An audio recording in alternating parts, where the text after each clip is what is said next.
Le silence fait peur, et la plupart des hommes le fuient. Pourquoi? Parce que dans le silence, il n'y a plus de masque, plus de rôle, plus de performance, plus d'échappatoire. On voit qui tu es vraiment. Et c'est exactement pour ça que le silence dérange. Le silence maîtrisé. C'est l'une des armes les plus mal comprises qui existent. Ce n'est pas bizarre. Ce n'est pas maladroit. Et ce n'est certainement pas ennuyeux. C'est du contrôle. C'est retenir quand tout le monde déborde. C'est écouter quand tout le monde parle. C'est observer quand tout le monde s'agite. Et ça change tout. Imagine, t'es à une soirée. Bruit, rire, énergie, chaos. Tout le monde joue un rôle. Tout le monde essaie d'exister. Tout le monde veut être validé. Et toi, tu fais rien. Tu recules, tu regardes, tu captes. Et pendant qu'ils essaient d'impressionner, toi, tu comprends. Les dynamiques, les insécurités, les jeux cachés. Tu vois qui cherchent l'attention, qui manquent de contrôle, qui parlent trop pour cacher le vide. Et là, t'as déjà gagné, sans ouvrir la bouche. Mais presque personne ne peut faire ça. Dès que le silence arrive, la plupart paniquent. Ils parlent, ils bougent, ils cherchent à prouver. Et c'est exactement là qu'ils perdent leur pouvoir. Parce qu'on t'a vendu un mensonge. On t'a dit qu'un homme doit courir, qu'il doit prouver, qu'il doit montrer son intérêt. Et oui, c'est une partie du jeu, mais pas la plus dangereuse. La vraie puissance, elle est dans ce que tu ne fais pas. Le mouvement le plus dominant, c'est parfois l'absence de mouvement. Le message le plus fort, c'est celui que tu refuses de dire. L'homme le plus silencieux dans une pièce est le plus dangereux. Pas dangereux physiquement, dangereux parce qu'il est en contrôle, parce qu'il ne mendie pas l'attention. Il ne poursuit pas l'énergie, il la laisse venir. Et ça repose sur 5 piliers. Premier, l'observation.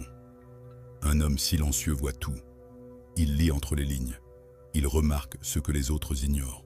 Pendant que certains parlent pour exister, lui analyse pour dominer.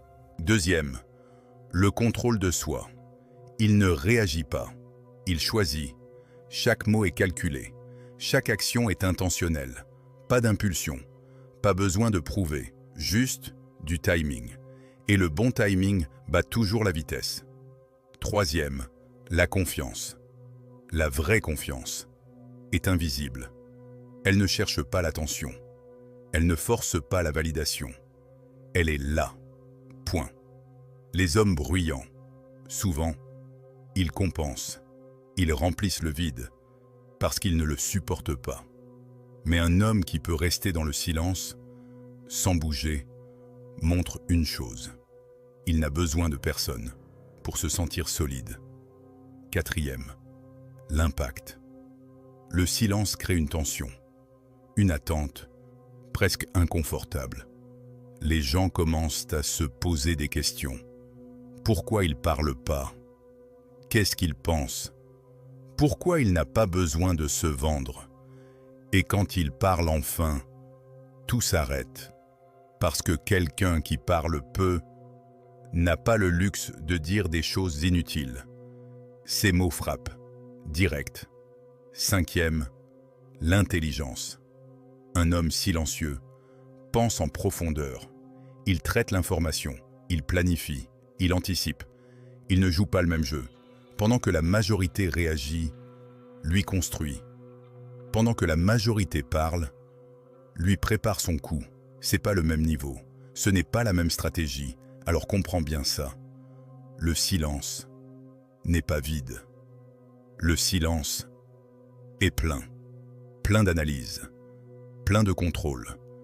Plein de puissance. Le silence révèle une vérité brutale. Soit tu te contrôles, soit tu es contrôlé.